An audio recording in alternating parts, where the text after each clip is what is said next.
बीमा कंपनी के खिलाफ धोखाधड़ी का मुकदमा दर्ज होने के कई दिन बीतने के बाद आरोपियों की गिरफ्तारी की मांग को लेकर 15 दिनों से जारी किसानों का धरना प्रदर्शन। देश के किसानों को समृद्ध बनाने के लिए प्रधानमंत्री नरेंद्र मोदी ने प्रधानमंत्री फसल बीमा योजना की शुरुआत की थी, लेकिन देश के सबसे पिछड़े इलाकों में शुमार बुंदेलखंड के महोबा जिले में सरकार की इस महत्वाकांक्षी योजना पर बीमा कंपनी के अधिकारियों ने किसानों के साथ धोखाधड़ी कर करोड़ों रुपए का घोटाला कर डाला।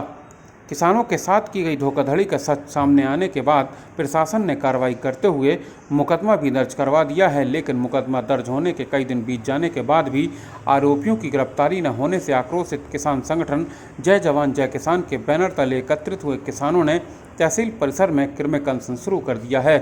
किसानों का आरोप है कि जब मुकदमा दर्ज हो गया है तो अभी तक गिरफ्तारी क्यों नहीं हुई है। ऐसे में जो घोटालेबाज हैं वह बाहर खुलेआम घूम रहे हैं और अधिकारियों से साठगांठ कर मामले को रफा दफा करने में लगे हुए हैं।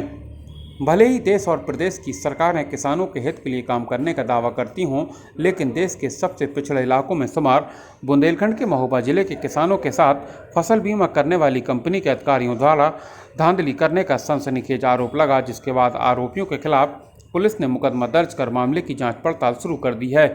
मुकदमा दर्ज होने के कई दिन बीतने के बावजूद आरोपियों की गिरफ्तारी न होने से किसानों में आक्रोश देखने को मिल रहा है।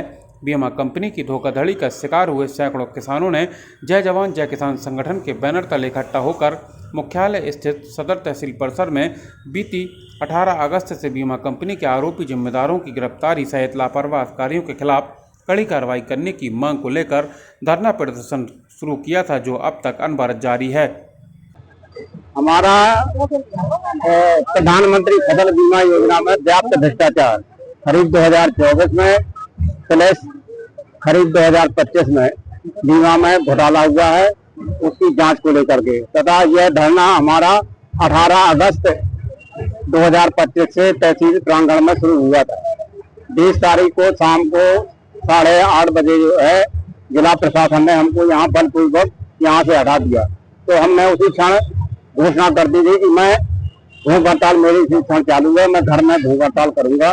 तो 8वें दिन भूख हड़ताल मैंने तोड़ी थी।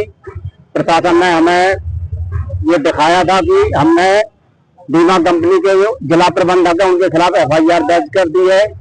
मांगों को लेकर के वहाँ सहमत बनी, हमने भूख हड़ताल वहाँ तोड़ दी। इसके बाद हमने निवेदन किया था कि हमारा धरना बराबर तहसील में चलता रहेगा। उनने स्वीकार किया, ठीक है आपका धरना चलता रहे, तो हमारा ये धरना बराबर चलेगा। हम इसमें जांच में क्या प्रगति हो रही है, किसकी गिरफ्तारी हो रही है, इस सब बिंदुओं पर यहाँ धरना दे करके उन सभी बिंदुओं को हम एक तौर पर हम अपना तैयार कर रहे हैं कि गतिविधि को देख रहे हैं प्रशासन की कि इनके खिलाफ कुछ कार्रवाई हो पा रही है कि नहीं हो पा रही है। ये हम धरना इसलिए दे रहे हैं बराबर धरना।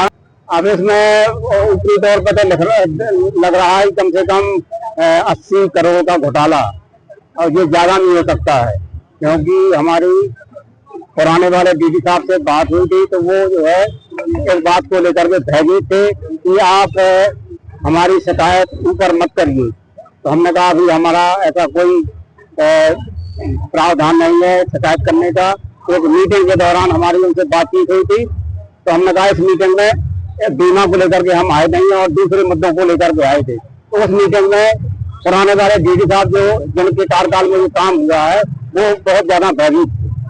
शुभ नाम क्या है और किस पद पर? मेरा नाम निर्भाल सिंह है, तहसील का प्रभारी हूँ महोबा का। अच्छा, आप लोग अनशन कर रहे हैं, किन मांगों को लेकर ये अनशन चल रहा है? हमारी मांगे बीमा को लेकर है। बीमा में जो घपला हुआ है और जो FIR हो, जो सब गिरफ्तारी हो, और जिनके साथ फ्रॉड हुआ है किसानों के साथ उनके खिलाफ, फ्रॉड करने वालों के खिलाफ भी FIR होनी चाहिए, उनको FIR होनी चाहिए। यही हमारी मांग है। कितने दिनों से अनशन चल रहा है और कब तक चलेगा ये हमारा अनवरत अनशन चलेगा। जब तक गिरफ्तारी नहीं हो जाती, नए किसानों के साथ हो जाता, तब तक अनवरत अनशन चलेगा। अब हमारी स्थिति ये आ गई, मरता क्या न करता। पूरी फसलें हमारी चौपट हो चुकी हैं, फसलों में कुछ बचा नहीं है, तो वहाँ मरना है तब यहीं मरेंगे हम। हमारा पहले भूख हड़ताल चलता रहा, फिर भूख हड़ताल खत्म करके जिला प्रशासन ने भूख हड़ताल हम लोगों की खत्म करवाई थी। फिर जिला प्रशासन से हमने ये वायदा किया था महोदय जब तक गिरफ्तारियां नहीं हो जाती हैं और जो दलाल लोग हैं उनके नाम नहीं आ जाते हैं, तब तक हमारा तहसील में सामान्य धरना चलता रहेगा। तो ये सामान्य धरना हमारा, इसकी कोई समय सीमा नहीं है, ये अनिश्चितकालीन धरना है। तो मैं बता दूं कि जो हमारे इसके पूर्व जिला कृषि उप निदेशक महोबा थे, तो 2024 में थे, तो एक बार इन्होंने ये कहा था कि किसानों का 80 करोड़ रुपया आ चुका है। तो हमने बार बार उनसे ये कहा था कि महोदय 80 करोड़ रुपया हम किसानों के खाते में नहीं आ पा रहा है ये, तो बोले कि नहीं आ रहा है। तो ये जो आया है 2024 का 80 करोड़ रुपया, तो सब इन्हीं दलालों के खातों में आया है। जो असली किसान थे उनके खातों में नहीं आया, ये सब नकली किसानों के खातों में आया है।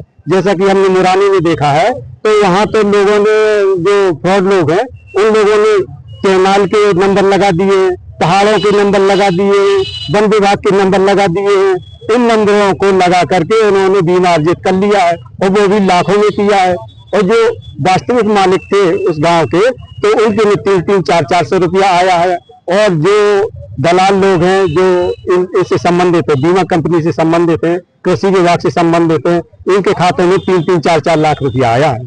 तो इसी का हमारा संघर्ष चल रहा है कि महोदय इनको फ्रॉडों को पकड़ा जाए और असली किसानों को उनसे लेके पैसा इनको दिलाया जाए।